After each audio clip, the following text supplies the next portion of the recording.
હતો સાહેબ કે પુરુષ હતો ને એને એક સ્ત્રીની સાથે અફેર હતું, લગ્ન કર્યા, મહા મહેનતે લગ્ન કર્યા, દીકરીની પરિવારની ના હતી, બે એક જ જ્ઞાતિના હતા, છતાં પણ લગ્ન થયા, દીકરી પરણીને આવી, સાસુ વહુનો નાનકડો એવો ઝઘડો કે જેની અંદર એ દીકરાને વહુને એવું થયું કે મારે હવે જીવન ટૂંકાવી દેવું છે. લવ મેરેજનો હું કિસ્સો તમને કહું છું.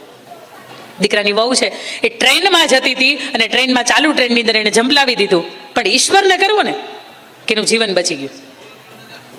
શરીર ઉપર લગભગ મને યાદ છે ને ત્યાં સુધી 129 જેટલા ટાંકા આવ્યા હતા. કેટલા?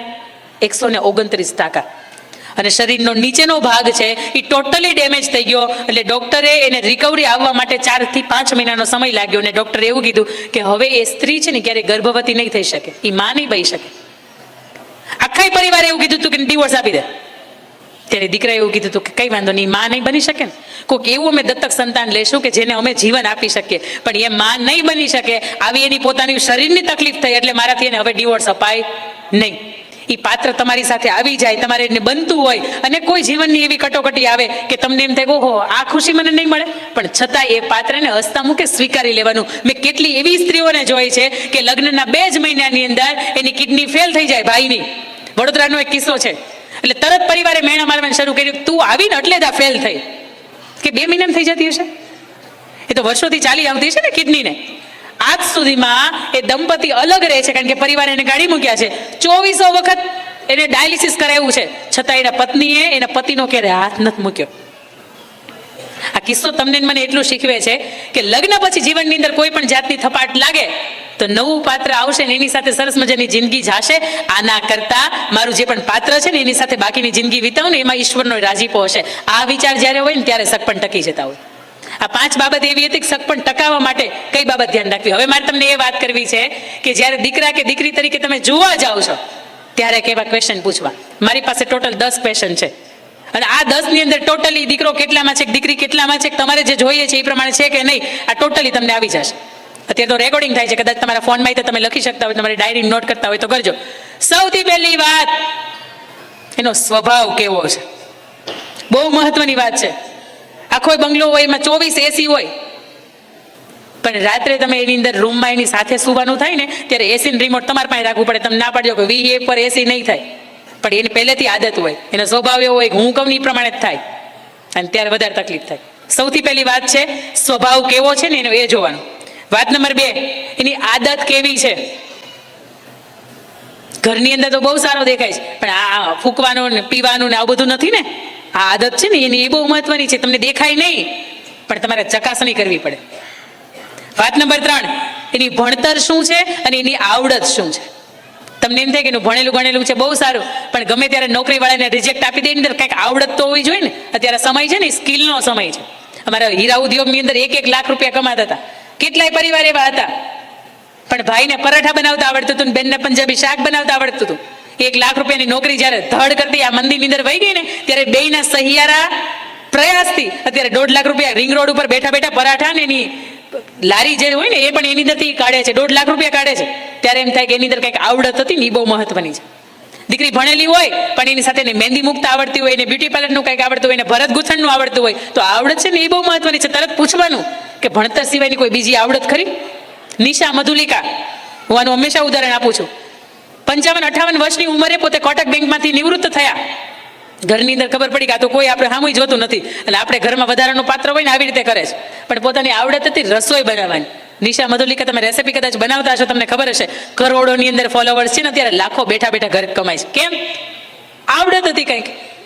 ઘણી વખત એવું હોય ને કે દીકરું 12 જ ભણ્યો હોય પણ એની અંદર આવડત બહુ મજાની હોય. આવડત છે ને એને પણ વાત ઉપર ધ્યાન મૂકજો. એના પછીની વાત, પરિવારની સાથે વર્તન કેવું છે. આ બહુ મહત્વની વાત છે. તમને એમ થાય કરોડપતિ હોય ને દીકરાનું બાપનું માનતા જ હોય, નહીં. ઘણા નોય માનતા હોય, તુકારો હાલતો હોય, પણ એ ઘરની વચ્ચે હોય. એનું પરિવારની સાથે વર્તન કેવું છે, આ બહુ મહત્વની વાત છે. તો તમારા પરિવારની સાથે મેચ થશે. બાકી પરિવારની અંદર કોઈનું માનતા નથી અને પછી તમારા ઘરની અંદર પણ કોઈનું માને નહીં. વાત નંબર 5, તેની સાથે તમારા ભવિષ્યની આર્થિક સદ્ધરતા છે કે નહીં.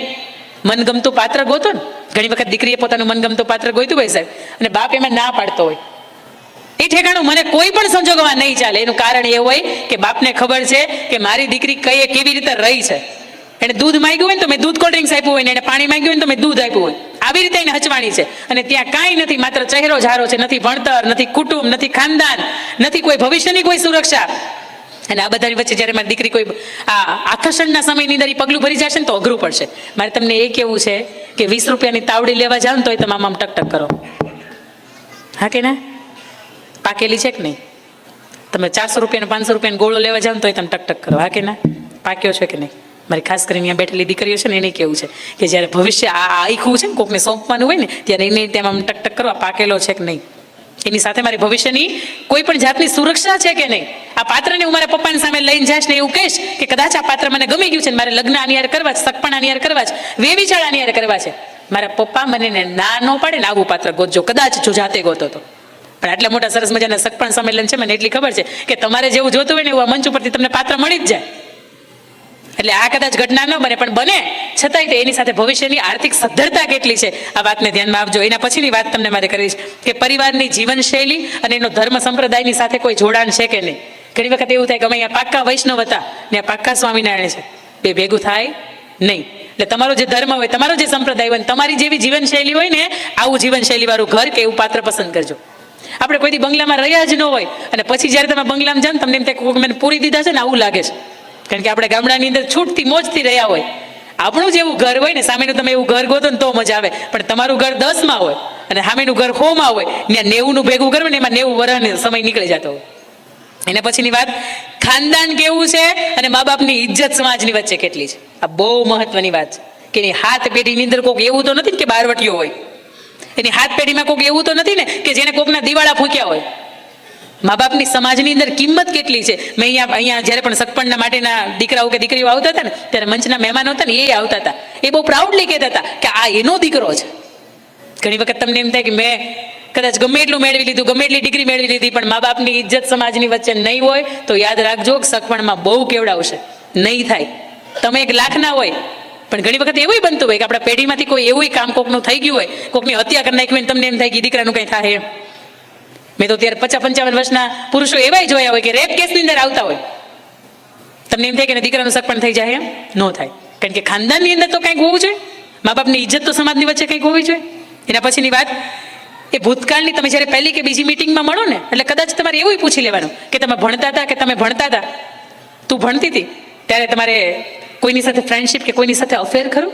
અને જો એ દીકરી કે દીકરો દિલથી એમ કહી દે ને કે આ જે તે સમય હતો ને ત્યારે એક મારો મિત્ર હતો, પણ પછી પપ્પાએ સમજાવી કે એ બરોબર નથી અને પછી મને સમજાણું કે અમારી ભૂલ હતી. આવું જો દીકરી કે દીકરો તમને ખુલ્લા દિલ કે પહેલી કે બીજી મિટિંગમાં કહી શકતા હોય ને દોસ્ત એની યારે સગપણ કરી નાખજો. કારણ કે એ ખુલ્લા દિલના છે ને એ વાતની અહીંયા સાબિતી થાય છે. આવું તમને કઈ કોણ કે એની પાસે રિસ્ક હોય, આવું હારું માગું છે ને હું આવું કહીશ તો આ માગું છે એ જતું રહેશે. પણ જે ભૂતકાળની અંદર વાયવું હોય ને એ ગમે ત્યારે ફણગો ફૂટે. લગ્નના 5-7 વર્ષ કે 10 વર્ષ પછી કોઈ ખબર પડે ને એની કરતાં બેટર છે કે એની પહેલી કે બીજી મિટિંગમાં એને કહી દીધું હોય ને ત્યારે તમારા માટે ગૌરવની વાત હોય કે હા આ વાત એણે મને કરી હતી. કારણ કે આ દુનિયા છે ને કોઈ ખૂણા નથી કે ક્યાંય સંતાઈ જવાય, આ દુનિયા ગોળ છે. આ કર્મ આજે આવ્યો છે ને તો એ કાલ મોટું વડવૃક્ષ થાય અને તમને એમ થાય કે એનો ભેટો નહીં થાય. આ દુનિયાની અંદર કોઈ પણ કંઈ પણ જગ્યાએ ભેટો થાય. એટલે એ સાચું બોલે છે કેટલું એ મહત્વની જ વાત છે. એના પછીનું કે એનો સમાજની સાથે વ્યવહાર કેવો છે. કોઈ દીકરો છે અહીંયા આવે છે તો એના સમાજની આસપાસનો એનો જે સમાજ છે એની સાથેનો એનો વ્યવહાર કેવો છે એ પણ બહુ મહત્વની વાત છે. એના પછી એની નોકરી છે કે વ્યવસાય. ઘણી વખત આપણે એ કહેતા હોય ગવર્મેન્ટ નોકરી છે ને બહુ સારી વાત છે, પ્રાઇવેટ નોકરી છે ને બહુ સારી વાત છે, આપણે વ્યવસાયમાં નથી જવું. પણ બહુ એ વાત સારી છે કે વ્યવસાયમાં જાઓ છો, કાપડનો એને ધંધો હોય તો એ દુકાને તમે રહી શકો છો. એ 8-10 કલાક કોની યાર કેવું કામ કરે છે તમને ખબર પડે. એની આસપાસ કદાચ 5 કે નહીં 10 સ્ત્રીઓ હોય ને એની સાથેનો વ્યવહાર કેવો છે તમને ખબર પડે. વ્યવસાય એક એવી વસ્તુ છે કે જેમાં આર્થિક કોઈ સ્થિરતા ન હોય, ક્યારેક વધારે કમાય ક્યારેક ઓછું કમાય, પણ તમે એમાં સાથ આપી શકો. નોકરી એક એવી વસ્તુ છે કે તમને પરિવારથી કદાચ દૂર કરી શકે, તમારા સંતાનો હોય ને એનાથી પણ કદાચ તમને દૂર કરી શકે, અને ત્યાં સુધી તમારું પોતાનું બેનું દાંપત્ય જીવન હોય ને બેને ગવર્મેન્ટ હોય તો તમે બે પણ ખુદથી દૂર થઈ શકો. પણ તમારી આ કેપેસિટી હોય કે નહીં હું દૂરે રહી શકું, તો નોકરી એની અંદર ખાસ કરીને પ્રાઇવેટ કે પબ્લિક સર્વન્ટ અને ખાસ કરીને વ્યવસાય, 3 બાબતમાં જ્યારે જોઉં છું ને ત્યારે 3 બાબતમાં એ પણ જોજો કે નહીં હું પરિવારની વગરની રહી ન શકું, મારા સંતાનો વગરની રહી ન શકું, મારા મા બાપથી વધારે દૂર રહી ન શકું. ઘણા ચાઇનાના દીકરા હતા, ઘણા દુબઈના દીકરા હતા, તમને દેખાવમાં સારું લાગે, એ 15 દી ત્યાં રહીને આવો ને તો ખબર પડે ના ના મને તો મારું ઘર નજીક છે ને એ જ ગમે છે.